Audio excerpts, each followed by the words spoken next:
So here's what we've got. First of all, I want to get into, if you're not familiar with, so this question may be catching you off guard because you're not familiar with the survivor benefits plan. What is it? Maybe you just got hired and retirement seems so far away, but what is this choice that you're going to make upon retirement? Maybe you're in the middle of your career and you don't know all of the options. So I want to review the survivor benefits plan first before we go into those options or the question and discussing the pros and cons, as well as the alternatives.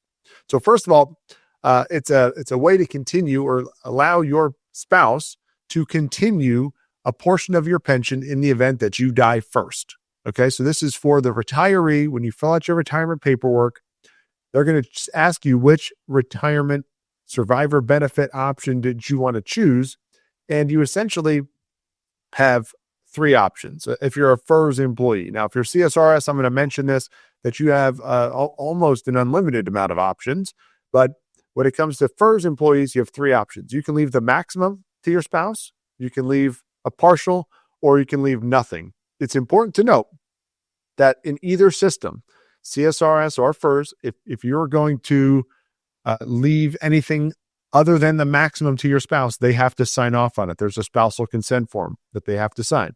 So for those of you trying to be sneaky out there, and I say this jokingly, but you're going to leave anything less than the maximum for your spouse or leave them nothing, you can't do it without them knowing about it. They have to sign off on it. Federal employee health benefits are attached to this decision. So what does this mean?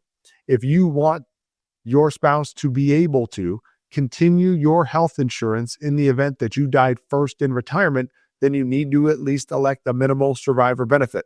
Simply put, if you do not choose a survivor benefit and you die first in retirement, then your health insurance will die with you.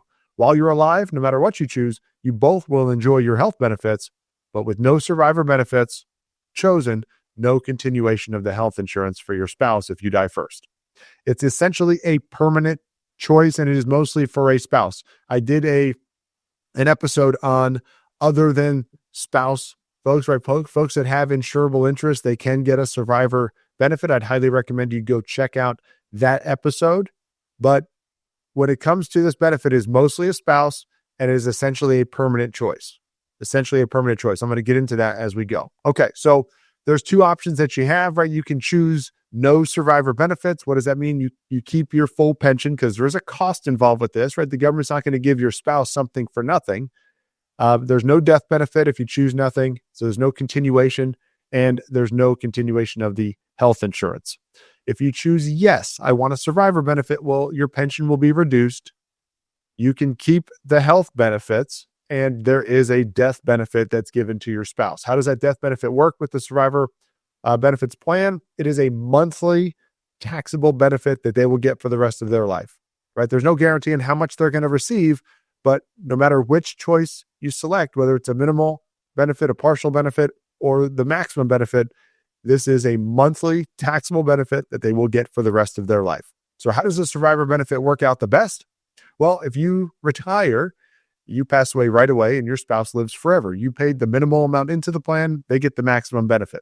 That's not how I want this to work. That's not how you want this to work, but that's the way I think it works out best from a financial standpoint. So CSRS employees, I'll go really quickly through that because the question really pertained to FERS. But just to give you an idea, CSRS employees, I said you have almost an infinite number of ways that you can leave a survivor benefit to your spouse because it's very flexible. You can leave your spouse up to 55% or 55% of whatever benefit base you choose. Now, your benefit base is anywhere between your full pension amount and $22. Now, why is that? Because the least that you can leave your spouse is $1 a month. So 55% of $22 is $12, which is you can leave your spouse a minimal benefit of $1 per month. Now, with that, they can still keep the health insurance in retirement. They would still have to pay for the health premiums, but that is the minimum. The maximum you can leave is 55% of your full pension. The cost for this is approximately 10% of the benefit base. That's a little less than 10% of the base that you choose. Okay, FERS employees. Now, FERS, this is a simpler process, right? CSRS, it's a little customizable. It's 55% of whatever benefit base, and it's a sliding scale in there. FERS employees, it's cut and dry. You can either leave 50% or 25%. If you want to leave something, you can leave 50% or 25%. The 50% option is going to reduce your pension, though, by 10%. The 25% option is going to reduce your pension by 5%. Now, let me get into this. I said it before a couple slides ago. It's essentially a permanent choice. Let's say you just said, yeah, I want to leave my spouse 50%. Let's do it. And several years down the road, you and your spouse are sitting there going, you know what? We really don't need this survivor benefit anymore. And we can really use that 10% back into the paycheck, into the pension. Let's get rid of the survivor benefit. We don't need it anymore. Unfortunately, you cannot do that. You cannot just say willy-nilly, hey, I just want to get rid of this now, and I want to regain that 10% back in my pension. It's essentially a permanent choice. So you want to make sure that you are choosing the right option upon retirement so that you're not handcuffed if it wasn't really the one that you wanted to choose. If in practice, it's not the right one for you. So you want to review all the options, talk to your spouse because they are the ones that are getting this benefit.